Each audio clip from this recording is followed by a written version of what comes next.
টেবিলটাই তো ভাতরা মহা তোমার দেখা এই যে গণেশ দা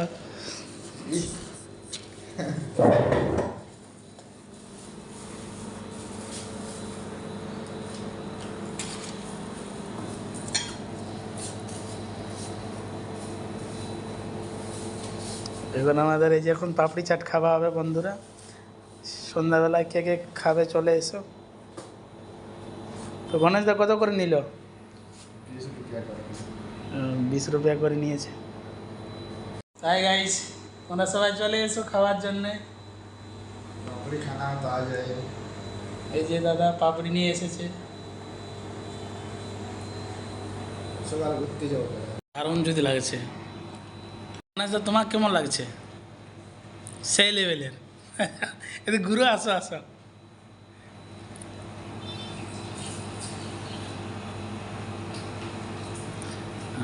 বসে করে আরামসে খাও।